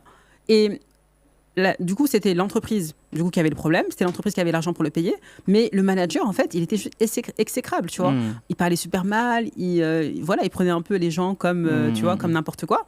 Et elle m'a dit, mais je ne sais pas si je garde le client ou pas. Je lui ai dit, mais est-ce que tu as envie tous les jours de continuer à servir ce client-là? Elle m'a dit non. Donc, je lui ai dit, arrête, tu vois. Donc, l'argent, c'est bien, mais au-delà de ça, la relation et le feeling que tu as au quotidien, c'est ça qui est le plus important. Tout à fait, tout à fait. Je lance un produit ou un service et je ne sais pas comment fixer le prix de ce service surtout. Comment je fixe le prix de mon service? Le produit, encore, c'est relativement simple, mais le service, comment est-ce que je fixe un prix dessus? Alors déjà, tu peux tout simplement faire une étude concurrentielle pour voir un peu qu'est-ce qui se fait déjà sur le marché, avoir déjà une idée, tu vois. Ensuite, après, c'est par rapport à ton positionnement. Tu sais, il y a différents positionnements. Il y a un positionnement notamment, on va dire, bas de gamme. Sortez les cahiers, oui, allons-y. Bas de gamme. D'ailleurs, souvent, je dis money makers and note takers. Donc, les personnes qui prennent des notes sont les personnes qui gagnent de l'argent. J'espère pour toi que depuis le début, tu es en train de prendre des notes. Ça part dans le tibia. Je suis continentais. D'abord, on ne baisse pas la garde. Oui, vas-y. Ouais. Excellent. Donc, premier point, tout simplement, faire une étude concurrentielle, tu vois. Donc, voir un peu comment se positionnent les gens sur le marché. Deuxième point, en fait, te dire, écoute, moi, comment j'ai envie de me positionner. Aujourd'hui, tu peux avoir des offres qu'on appelle low ticket ou bas de gamme. Tu peux avoir, en fait, une offre, on va dire, moyenne gamme. Et tu peux avoir tout simplement des offres premium. Tu vois, en fonction de ça, également, tu peux choisir, est-ce que moi, j'ai envie d'être un coach, on va dire, si je prends l'exemple du coaching, qui va facturer à l'heure, 50 € de l'heure. Est-ce que tu veux être plutôt un coach premium qui va facturer des tarifs entre 2 000, 3 000 €, etc. Est-ce que tu veux vraiment être dans le high ticket, le premium, avec des offres vraiment très, très poussées. Oui. Tu choisis ça, en fait, dès le départ. Comme ça, après, tu fixes également le prix en fonction de ça. Mais ce qu'il faut savoir, en réalité, c'est que, tu sais, souvent, les gens disent, oui, je ne sais pas comment facturer mon prix, etc. En réalité, tu es libre. Hein. En tant qu'entrepreneur, en fait, tu fixes tes propres règles du jeu. Il y a des gens, honnêtement, ils sont arrivés sur le marché, ils ont fixé des tarifs, mais genre hallucinants. Oui. Pourtant, les gens ont acheté. Comme tu peux dire, ouais, les gens n'ont pas l'argent, je vais faire un petit prix pour commencer, etc. Souvent, en fait, les gens, c'est vrai que quand ils commencent très petits. Parce qu'ils ont peur, justement, de commencer très haut. Mais en fait, tu peux décider de disturb, c'est-à-dire de déranger et de venir faire complètement l'opposé. Tout dépendra après, une fois de plus, de toi, ce que tu as envie de faire, de ton audace aussi, tu vois. Mais ça, déjà, ça te permet de pouvoir fixer un prix. Et troisième chose également que je peux te donner aussi, c'est tout simplement d'aller demander aux personnes que tu veux servir, aux entreprises que tu veux servir, combien elles sont prêtes à mettre pour régler ce problème-là. Tu vois. Donc, étude concurrentielle, positionnement, et ensuite aller demander au marché. Bon, le marché a toujours raison. Moi, je retiens toujours la phrase d'un grand industriel camerounais qui disait « Le meilleur prix, c'est celui auquel le client est prêt à acheter. » Exactement. Ils avaient quand même... ils disaient de bonnes choses, de très très bonnes choses. C'est ça. Ok. On va continuer au niveau de la vente, puisqu'on est dans la vente avec Ouraï. Je rappelle, hein, les jeux de la vente. Premier commentaire de la vidéo, on met le lien. Comme ça, personne ne va dire qu'il n'avait pas l'information. Ok, Ouraï. Et imaginons que moi je sois... Ah oui, voilà, c'était ça la question. Qu'est-ce qui fait la différence entre deux entrepreneurs ou deux produits, peu importe, qui décident par exemple de vendre cette montre-ci, bien cette chemise, je pourrais prendre la chemise parce qu'il n'y a pas de marque, voilà. La même chemise, et on va avoir une personne qui va décider de vendre ça à 2 000 €. La même chemise, une autre personne va décider de la vendre à 50 €. Qu'est-ce qui change entre les deux vendeurs? Positionnement et valeur perçue. Si tu achètes une chemise, par exemple, à Café Coton, on est d'accord que ce ne sera pas le même prix que H&M. Ils n'ont pas le même positionnement. Mais sinon, ça peut être le même produit. Donc, en gros, c'est le plus déterminant, ce n'est pas forcément le produit. Le plus déterminant, ce n'est même pas le produit en tant que tel. Hein. C'est vraiment le positionnement et en fait la valeur perçue, c'est-à-dire vraiment l'image que tu donnes au produit. Super. Là, on va rentrer dans la tête du vendeur. Imaginons que moi, je vais me positionner sur c'est vraiment un peu à la mode, high ticket. Ou du premium. Du luxe. Sauf que je suis habité par le syndrome de l'imposteur. Qu'est-ce que tu me dis? Déjà, il va falloir changer la donne. Mais comment en fait, le syndrome de l'imposteur, si tu veux, c'est vraiment cette notion en fait de manque de légitimité. C'est ça. Tu vois, c'est le fait en fait finalement, quelqu'un qui a le syndrome de l'imposteur, quelqu'un qui ne croit pas vraiment en lui, en ses capacités ou en ce qu'il vend. Donc déjà, le problème, en réalité, on revient toujours à soi, tu vois. C'est pourquoi tu ne crois pas en ce que tu vends. Ça va être très compliqué, honnêtement, de vendre si tu n'es pas convaincu, une fois de plus, que ce que tu proposes, c'est juste magnifique. En fait, les meilleurs vendeurs du monde, c'est un secret de base. C'est qu'ils sont tellement convaincus de ce qu'ils vendent. Ils ont l'impression que ce qu'ils vendent, vraiment, c'est la meilleure option, en fait, que le client peut faire. Mais est-ce qu'on l'a au début, ça? Au départ, peut-être qu'on peut ne pas l'avoir. Mais par contre, justement, si tu as envie de sortir de ça, passe en fait sur le terrain, en fait, passe à l'action, va sur le terrain, en fait, vends. En fait, même si tu as peur, fais-le quand même. Parce qu'en fait, quand tu vas le faire, tu auras ce qu'on appelle un feedback du marché. Soit ils vont acheter, soit ils ne vont pas acheter. S'ils n'achètent pas, c'est OK aussi. Va chercher pourquoi ils ne l'ont pas acheté. Qu'est-ce qui manque? Et en fait, cette information-là, pour moi, ça vaut même plus de l'or que le fait de vendre directement. Parce que c'est ça qu'au fur et à mesure qui va te permettre du coup de te réajuster jusqu'à réussir justement à faire par exemple ta première vente ou tes premières ventes. Et en fait, la confiance vient de l'action. Souvent, on pense que pour avoir confiance en soi, souvent on pense qu'il faut avoir confiance en soi avant de se lancer. Or qu'en réalité, c'est en te lançant, c'est en trébuchant, c'est en ratant que après, à un moment donné, tu vas avoir des résultats et c'est comme ça que cette confiance-là, du coup, va venir. Donc, tout ça pour dire que le meilleur moyen de sortir du syndrome de l'imposteur, du manque de légitimité, c'est de passer à l'action massivement.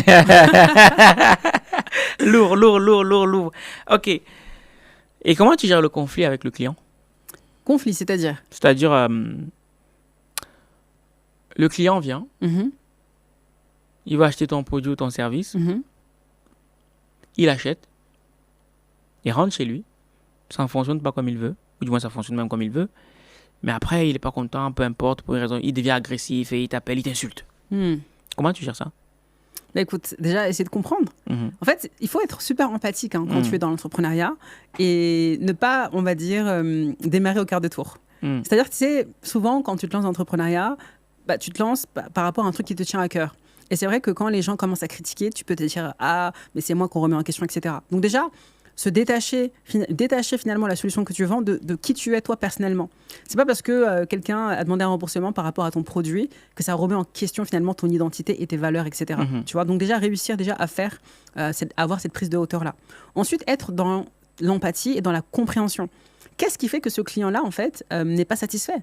Tu sais, des fois, en fait, c'est juste clarifier certaines zones d'ombre. Peut-être que lui s'attendait à quelque chose, finalement, que tu vas délivrer un autre truc, etc.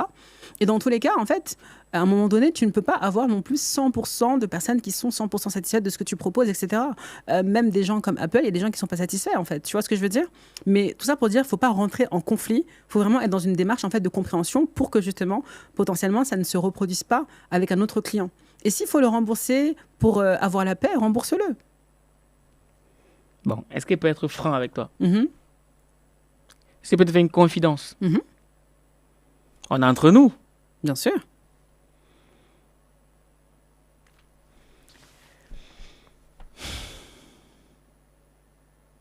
Je ne l'ai jamais fait. En fait, j'ai lu ton livre. Et je trouve que ça vend du vent. Ok. Et que c'est pas en accord avec ce que tu me dis, ou ce que tu veux refléter. Voilà. Mais je comprends pas comment tu peux vendre un tel livre aux gens. Ok. Sur quelle base tu te... Parce que je trouve que les concepts qui sont développés dedans sont creux, que ça marche pas. Ok. Par rapport à toi, ta personnalité. Par rapport à ce que j'ai à tester, par rapport à ce que certains clients m'ont testé. Ok. En fait, je pense que toi, tu es, on est d'accord ou pas, cerveau gauche, c'est-à-dire analytique et process. Je sais pas, hein, c'est toi qui le dis. Hein. Regarde, aujourd'hui, en fait, ce qu'il faut savoir, c'est que tu as différents types, on va dire, de cerveau. Tu as des gens, en fait, qui sont très analytiques et très process. Et finalement, quand on va leur proposer des concepts, effectivement, mon livre, en fait, il est très orienté mindset. Pourquoi? Je me suis rendu compte d'une chose, c'est que les meilleures stratégies du monde ne t'apporteront aucun résultat si tu n'as pas l'état d'esprit qui va avec. Souvent, en fait, ce qui manque aux gens, c'est pas tant les techniques, c'est pas tant les stratégies, c'est vraiment l'état d'esprit dans lequel, en fait, ils se trouvent pour justement avoir tel ou tel résultat. Le problème, c'est qu'en fait, les gens viennent me voir et me disent, écoute, Foureille, moi, aujourd'hui, ce qui me manque, en fait, c'est les stratégies, c'est les techniques. Souvent, je dis une chose, c'est qu'en fait, les stratégies, les techniques sont sur Internet, sont sur Google, sont sur YouTube, etc. Si tu veux juste des techniques, va là-bas et tu vas trouver ce que tu veux. Maintenant, qu'est-ce qui fait que, avec telle ou telle technique, finalement, tu n'arrives pas à obtenir ce que tu veux? C'est parce que justement, tu n'as pas le bon état d'esprit. Et en fait, le but de ce livre-là, vraiment, quand tu joues le jeu, c'est de reconditionner justement ta manière de penser pour que n'importe quelle stratégie que tu mets en place derrière puisse justement fonctionner. Donc, si je comprends bien, si je trouve ton livre creux, c'est moi le problème, c'est ça? Bah écoute, c'est que je ne sais pas dans quelle, en tout cas, perspective tu as lu le livre, mais potentiellement, ça se trouve, tu as effectivement peut-être fait preuve, en tout cas, de fermeture d'esprit sur certains points. Tu vois ce que je veux dire? Peut-être que le livre est creux. Selon ta perception des choses. Parce qu'aujourd'hui, il y a des personnes qui lisent le livre. Il y a des personnes qui appliquent le livre. Il y a des personnes qui ont des résultats. Tu vois? Ça veut dire que, potentiellement, même pour un livre, entre guillemets, creux, il apporte quand même des résultats. Donc, sur quelle base on se base, justement, pour dire que quelque chose est creux ou pas? Ça dépend, une fois de plus, de notre propre perception. Ok, bravo. bravo, Ray. Parle bien. Ça va, je l'ai pas mal pris quand même. Non, c'est OK. Mais une fois de plus, tu vois, c'est pour ça que c'est important de comprendre, une fois de plus, la personne que tu as en face de toi. Et après, tout le monde ne fait pas l'unanimité. Hein. Je sais que il y a ce qu'on appelle différents biais cognitifs. Il y a des personnes en fait qui sont plus orientées sur la partie storytelling, d'autres personnes qui sont plus orientées sur la partie process, d'autres personnes qui sont plus orientées sur la partie preuve sociale. Je sais que mon livre, pour le coup, j'ai pris le parti d'aller vraiment sur la partie storytelling et preuve sociale et pas forcément sur le côté process. Des gens qui recherchent vraiment une process, on va dire étape par étape, faire ci, faire ça, c'est sûr que le livre là, ils vont le trouver creux parce que c'est pas l'objet du livre. Tu vois, l'objet du livre en fait, c'est de changer ta perception, tes croyances pour justement réussir à faire de la vente un jeu. Et c'est pas un livre qui est orienté sur justement les techniques, etc. Mais pourtant, c'est marqué 6 clés. Ah ouais, c'est pas marqué technique. Ok, c'est les 6 clés d'entrepreneurs qui réussissent. Mais en fait, si tu appliques ces clés-là, une fois de plus, derrière, en fait, tu mets en place n'importe quelle technique, ça fonctionne. Mais si tu as la bonne technique et pas le bon état d'esprit, ça ne fonctionne pas forcément. Tu vois, et c'est ça la nuance. On tout part toujours de l'intérieur vers l'extérieur. Avant qu'on ne me tire dessus sur les commentaires, c'était un jeu. Excusez-moi. Je sais qu'on va dire que voilà, machin. On va prendre des petits shorts. Moi, je suis à l'aise avec ça. Moi, c'est moi qui vais dire au gars, mettez cette partie. Moi, j'ai pas de problème. Ok, non, c'est super. Je trouve que tu es vachement aligné avec ce que tu dis, avec ce que tu fais. Tu as le bon vocabulaire. Bon, franchement, les Arabes disent quoi? Psartek. Psartek. Non, c'est cool. Ok, top. C'est quoi le plus difficile, vendre en B2B ou en B2C? Je pense que ça se vaut en fait. Dans tous les cas, moi, ce que j'aime bien dire souvent, c'est que que tu vends en B2B ou que tu vends en B2C, au final, tu vends toujours en H2H. Tu as toujours un humain en face de toi. Parce qu'en B2B, la personne que tu as en face de toi, potentiellement, si tu n'arrives pas à te connecter à elle, une fois de plus, tu vas perdre le deal.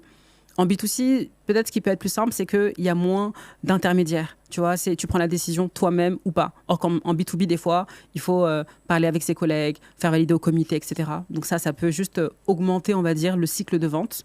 Mais sinon, ça reste des jeux amusants. Donc, pour quelqu'un qui est là, il veut s'orienter entre le B2B et le B2C, parce qu'on lui a dit, le B2C, c'est peut-être plus simple, le B2B est plus simple. Tu lui dirais quoi, du coup?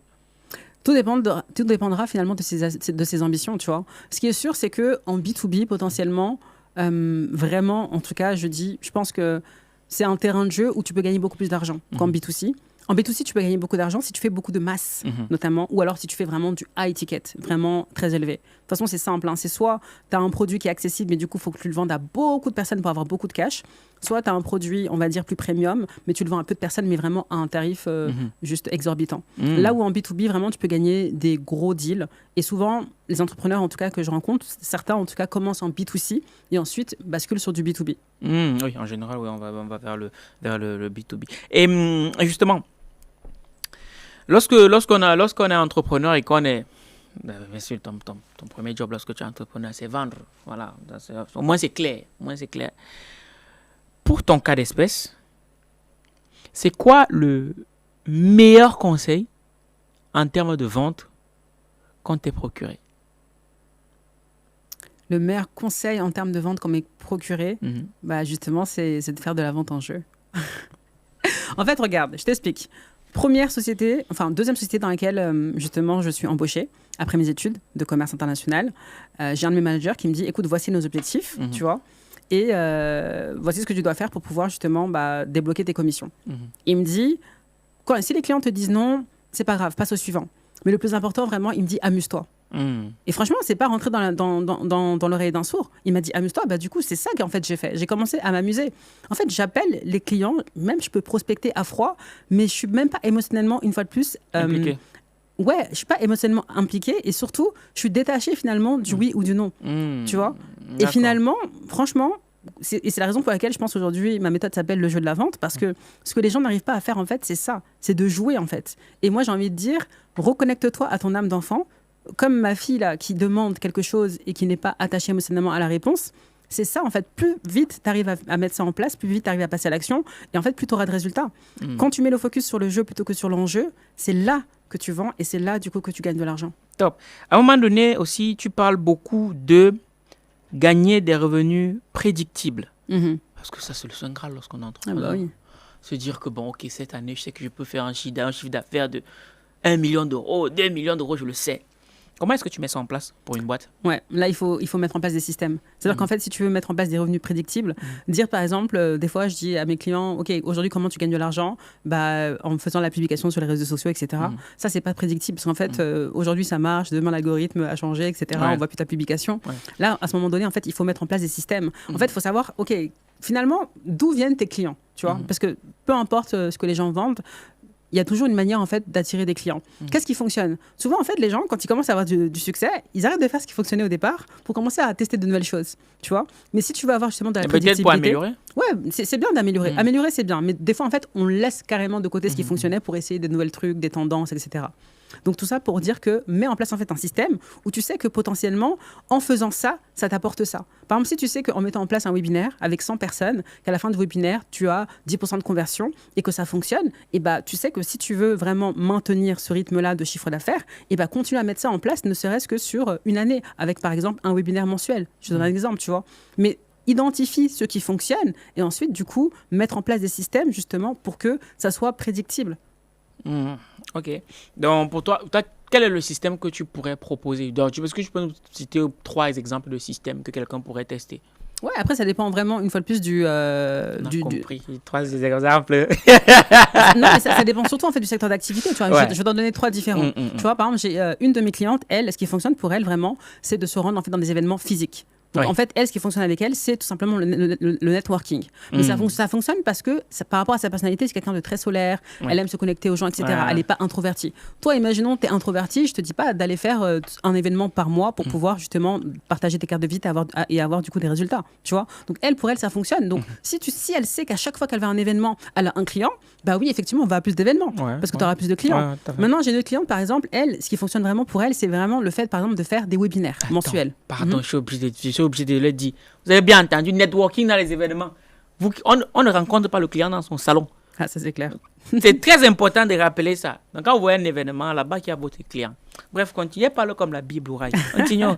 Ouais. Une autre personne, par exemple, est très à l'aise en webinaire. À chaque fois qu'elle fait des webinaires, elle fait des lancements, je sais pas, 30 000, 40 000, etc. Bah, à ce moment-là, une fois de plus, continue à mettre ça en place, tu vois, et voir comme tu l'as dit tout à l'heure, comment tu peux améliorer ça. La dernière fois, ça a fonctionné. Ok, comment tu fais que ça fonctionne encore mieux, tu vois? Comment tu fais, par exemple, pour augmenter le taux de présence? Comment tu fais pour augmenter le taux de conversion? Comment tu fais pour augmenter ça? Et c'est comme ça qu'au fur et à mesure, tu affines ton système, tu vois? Notre personne va te dire, par exemple, moi, ce qui fonctionne pour moi, c'est le fait de faire un podcast. Parce que quand je fais un podcast, je reçois des invités, ça me fait du contenu, je place également quelques placements de produits par ici, par là, et ça me permet du coup d'augmenter mon chiffre d'affaires. Une fois de plus, continue à faire des podcasts, continue à inviter des gens, continue à faire tes placements, continue à communiquer dessus, continue à bâtir ta communauté, tu vois. En effet. Un jour, j'ai eu l'opportunité de rencontrer Oussama Hamar. Ok. Et il dit que les gens parlent beaucoup du produit market fit. Yes. Mais il parle très peu du founder market fit. Qu'est-ce que tu penses de cette notion? Clairement, ça me fait penser, quand j'interviens en fait en entreprise, notamment dans des équipes commerciales, on parle effectivement du product market fit, mais on parle rarement en fait du boss market fit, donc notamment avec le fondateur, et également même des collègues également de travail, etc.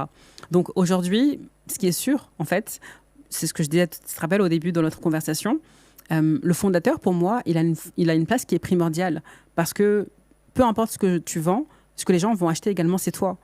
Et en fait, si ta personnalité va plaire en tous les cas à certaines personnes, va également repousser certaines personnes, comprendre également ça. C'est la raison pour laquelle, de nos jours, on voit de plus en plus notamment cette notion de personal branding, au-delà de la company branding. Donc, comment tu mets en avant notamment ton image de marque personnelle, parce que tu sais que ça fait acheter également les gens. Donc oui, le founder market fit, c'est un bon fit pour le coup. C'est quoi ton plus gros défaut en tant que vendeuse? Mon plus gros défaut en tant que vendeuse, peut-être le temps. En fait, j'aime tellement comprendre les gens que des fois, je passe trop de temps dans, on va dire, cette notion d'écoute active. C'est également une force, mais ça peut être également un défaut. Ou des fois, j'ai passé 2 heures avec une personne pour qu'au final, en plus, ça me dise non, par exemple, je ferai ça plus tard. Tu vois. Donc, le temps que tu passes. Cette curiosité, en fait, qui me pousse à poser tellement de questions, à aller vraiment en profondeur. Et voilà. Et c'est quoi ta plus grande qualité en tant que vendeuse? L'écoute. L'écoute, ouais, j'avais vu ça. Okay. Et une raison, c'est-à-dire le meilleur conseil. Bon, s'il te plaît, ne me parle pas de la vente comme un jeu. Oui, bon, je vais parler d'autre chose. Une raison pour laquelle ceux qui nous ont écoutés devraient lire ce livre. Alors, déjà, dans ce livre-là, comme on disait au départ, je partage la méthodologie qui a permis à un de mes clients à passer de 2 000 € de vente à 122 000 €, sachant que de base, c'est un expert financier, donc plutôt profil logique et cartésien. Mais malgré ça, il a mis en place les étapes pour pouvoir justement réussir à faire ce chiffre d'affaires-là. Mais si on part sur le founder market fit, est-ce que c'est sûr que cette stratégie marchera pour... Je suis sûre de rien, en fait. C'est pour ça que la meilleure manière, finalement, de savoir si ça marche ou pas pour toi qui m'écoute, c'est d'essayer, tu vois. Mais si tu es ouvert d'esprit, si tu es curieux, vas-y, en réalité, tu n'as rien à perdre, mis à part 20 €. Donc, tu n'as rien à perdre à essayer et à voir si ça fonctionne ou pas. Et d'ailleurs, pour toutes les personnes qui vont prendre le temps de commander le livre, et du coup de le lire, je vais vous offrir une formation offerte sur l'art de la persuasion dans la vente. Oh là là là là, c'est du lourd, c'est du lourd, c'est du lourd, c'est du lourd, c'est du lourd, c'est du lourd. Ok, bref, dans le premier commentaire de la vidéo, comme d'habitude, quel est le regard que tu portes sur les Africains de la diaspora? Le regard que je porte sur les Africains de la diaspora. Ah, je l'avais pas vu venir celle-là. Bah écoute, pour moi, les Africains de la diaspora ont une responsabilité. Celle de notamment exceller dans ce qu'ils font aujourd'hui, peu importe, que tu sois salarié, que tu sois entrepreneur, etc. Et pour moi également de redistribuer et de contribuer également au continent. Pour moi, je pense qu'il n'y a pas de hasard dans le sens où, par exemple, moi, je suis née en Mauritanie. Je suis arrivée en France à l'âge d'1 an et demi avec ma mère pour rejoindre du coup mon père. Et je suis persuadée que c'est pas un hasard en fait. À 1 an d'intervalle, j'aurais pu être née ici, mais je suis née là-bas, tu vois. Et donc du coup, ça me donne envie de mettre en place des actions pour justement contribuer à l'essor du continent africain. Et je pense que en tant que Africain de la diaspora, il y a tellement de possibilités d'impacter le continent, même situé à distance, qu'il faut pas négliger ça. Moi, je pars du principe qu'on n'est pas sur Terre par hasard, qu'on est tous en mission et que notre mission, c'est d'apporter tout simplement notre contribution, notre lumière, peu importe ce que l'on fait, à notre échelle. On a tous un talent et ce talent-là, on doit le mettre au service des autres. Si tu avais un pouvoir magique, si tu devais avoir un pouvoir magique, lequel aurais-tu souhaité avoir? Alors, si j'avais un pouvoir magique... Si tu devais avoir un pouvoir magique, lequel aurais-tu souhaité avoir? J'aime bien le fait de me dire que j'aimerais bien me téléporter. Ah, pour aller où? Par exemple, je fais ça et je me retrouve en Mauritanie. Je fais ça, je me retrouve au Sénégal. Tu vois, ce serait stylé. Puisque tu parles de ça, en temps vraiment vers la fin, si tu devais changer d'origine, quelle origine aurais-tu prise à la place de sénégalo-mauritanienne? Je pense que j'aurais pris une origine américaine. Ah oui, pourquoi? Parce qu'en fait, j'adore leur mindset, j'adore leur état d'esprit. C'est un peu cliché, non? Ça fait un peu cliché, mais honnêtement, moi, je pense que ce qui m'a différencié, je pense, sur le marché francophone, même en tant que commercial, etc., c'est vraiment justement ce mindset un peu... moi, ce que j'aime bien avec la mentalité anglophone, c'est qu'en fait, ils te disent vraiment « you can do anything ». Tout est possible, tu vois. Peu importe d'où tu viens, le plus important, c'est pas le point de départ, c'est où est-ce que tu vas, c'est quoi ta vision. Et moi, j'aime beaucoup ça parce que je me rends compte que dans la société francophone, malheureusement, on pense trop petit. Tu vois, moi, ce que j'aime bien avec les Américains, c'est qu'ils pensent hyper grand. En fait, ils savent pas si c'est possible ou pas. Ils se disent juste, je teste et je vois. Tu vois? Ok. Et c'est quoi donc ton goal, ta vision? Ma vision. Ouais. Ok. Ma vision vraiment, c'est de pouvoir créer un club de femmes africaines multimilliardaires. Reçois. Ok, good. Si tu devais te retrouver au restaurant avec 3 personnes, vivantes ou décédées, qui est-ce que tu inviterais? Nelson Mandela, pour commencer. Pourquoi? Parce que pour moi, c'est une source d'inspiration qui est énorme, avec tout le parcours qu'il a parcouru, pour le coup. Ouais. Ce mec-là, en fait, il est toujours resté, finalement, tu vois, humain. Toujours... son histoire est juste incroyable pour moi. Et je sais que sa manière de penser et l'impact qu'il a eu dans le monde, on parle encore de lui alors qu'on est en 2024, c'est juste énorme. Pour moi, il fait partie vraiment des grands personnages qui ont marqué l'histoire, notamment de l'Afrique et du monde dans sa globalité. Parce qu'on partage tous le même avis. Deuxième personne? Pour aller dans le même sens, entre guillemets, je dirais Martin Luther King. Son fameux I Have a Dream. Et franchement, même quand j'écoute ça aujourd'hui, j'en ai toujours des frissons, tu vois. Et depuis lors, il y a tellement de chemin qui a été parcouru, pour les Noirs de manière générale, mais je pense que c'est une très belle source d'inspiration pour nous. Et je pense que ce serait d'ailleurs intéressant de revenir plus souvent à ces mots pour qu'on puisse oser prendre encore plus notre place. Ok, good. Troisième personne? Troisième personne, je dirais Michelle Obama. Elle voit qu'elle n'a pas fait appel aux francophones, que les anglo-saxons. Bref, on reçoit, oui. Parce que cette femme-là, une fois de plus, elle est très inspirante. Son parcours est juste impressionnant. Et également, tu vois, c'est une épouse, c'est une mère. Elle est ambitieuse. Elle a accompagné son mari, notamment, à devenir présidente des États-Unis. Aujourd'hui, elle contribue de manière massive sur notamment même les communautés, tu vois, afro, on va dire, afro en Amérique ou même ailleurs. Et elle est vraiment dans cette notion en fait de partage, de générosité Elle est auteure aussi, elle est conférencière, c'est une femme d'affaires. Elle est très inspirante. C'est vrai que je sens que la régie est en train de me faire signe qu'il faut que j'arrête, mais j'aimerais leur demander 2 minutes pour te poser une dernière question. C'est que lorsqu'on est une femme entrepreneur, c'est quoi ton plus gros challenge au quotidien? Je pense qu'en tant que femme entrepreneur, le plus gros challenge au quotidien, c'est de réussir à garder cette certaine harmonie entre vie perso et vie pro. Pourquoi est-ce que tu penses que ce serait le cas pour une femme et pas pour un homme? Parce qu'en réalité, on ne va pas se mentir, on a plus de charge mentale que les hommes. Tu as déjà été un homme pour savoir. C'est que nous, on a comme charge mentale. Dans les faits, on sait très bien quand même que ce que est capable de faire une femme, en tout cas dans la gestion notamment, je dirais même quotidienne, etc., Ouais. Vous n'êtes même pas prêts. Vous n'êtes pas prêts. Mais les femmes nous prennent pour qui juste. Honnêtement, vous n'êtes pas prêts. Mais on a beau dire ce qu'on veut. Ok, aujourd'hui, il y a des hommes qui sont au foyer, etc. Mais en réalité, pour moi, les femmes, vraiment, sont les êtres les plus puissantes de cette terre. Vraiment. Si c'est un homme qui dit ça, on va lui porter plainte. Qu'est-ce qui te fait dire ça?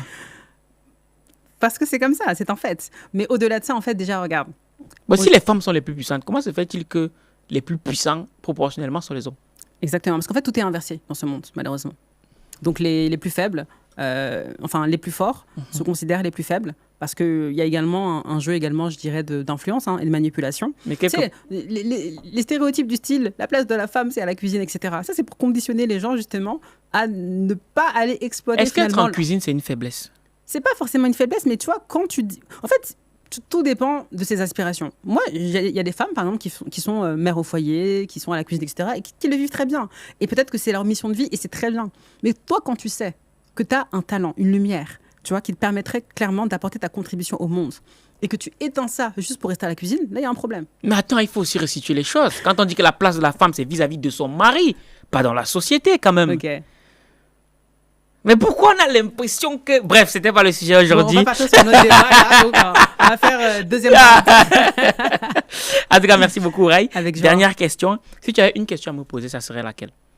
Pourquoi tu fais ce que tu fais aujourd'hui? À chaque fois, on me pose la même question. Vous êtes entendu ou quoi? Pourquoi je fais ce que je fais aujourd'hui? C'est vrai que je ne me suis pas souvent retrouvé dans cette... Bon, bref. Je fais ce que je fais aujourd'hui parce que j'estime que les auteurs africains n'ont pas assez la parole. Pourtant, je sais qu'ils ont un vrai message à délivrer.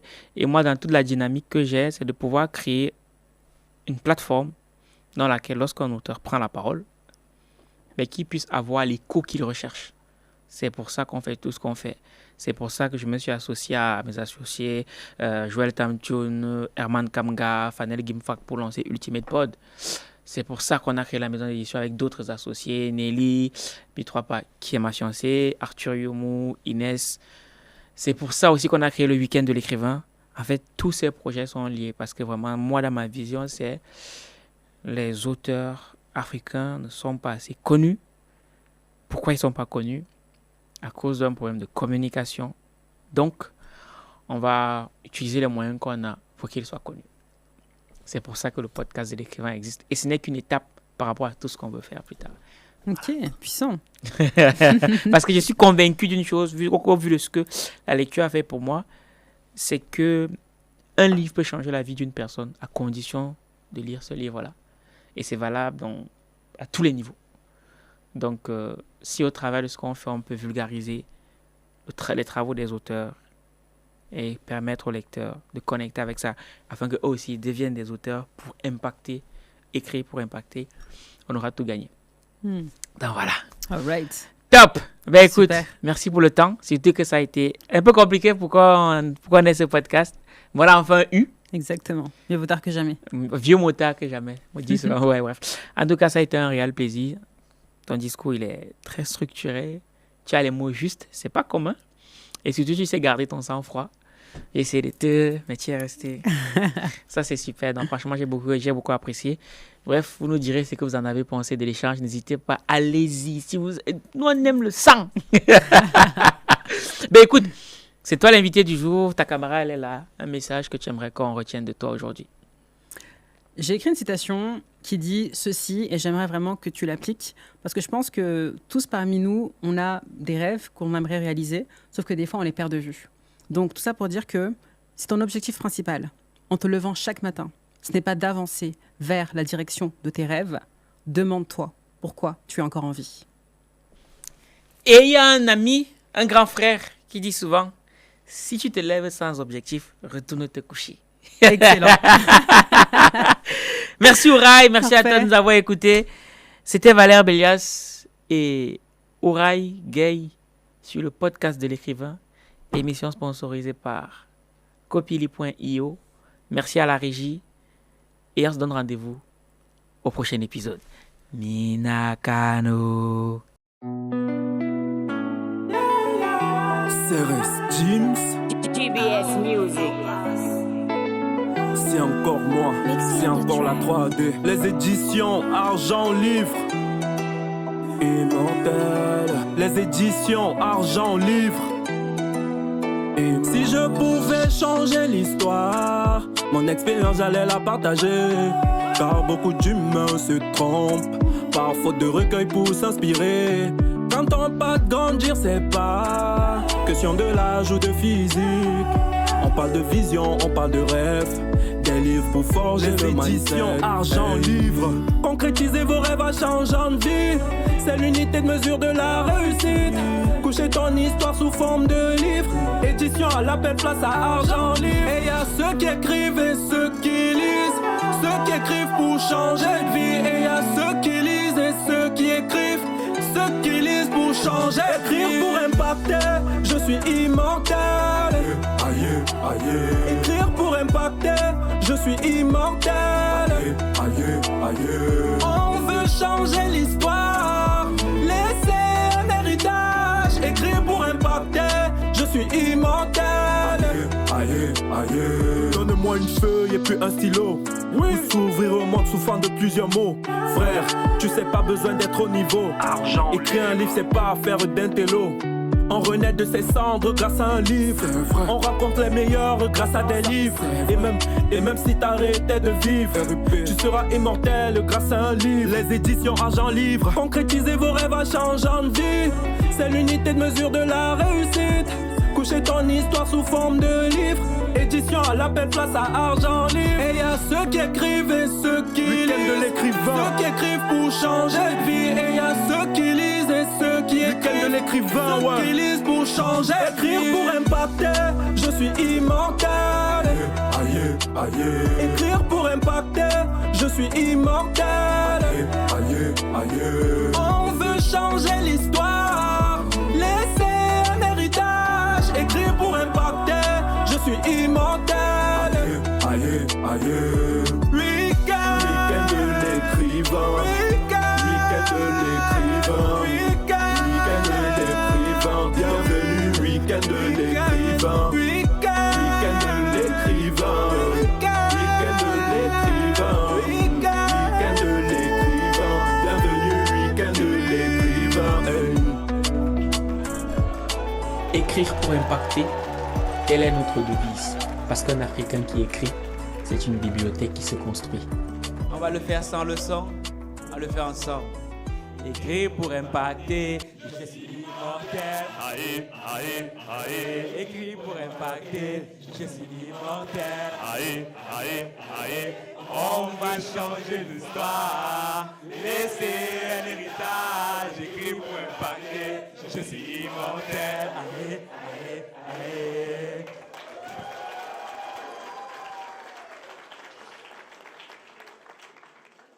Merci beaucoup, vous pouvez vous asseoir. Est-ce que Maître Béco dans la salle? Oui. Ok, super. Donc,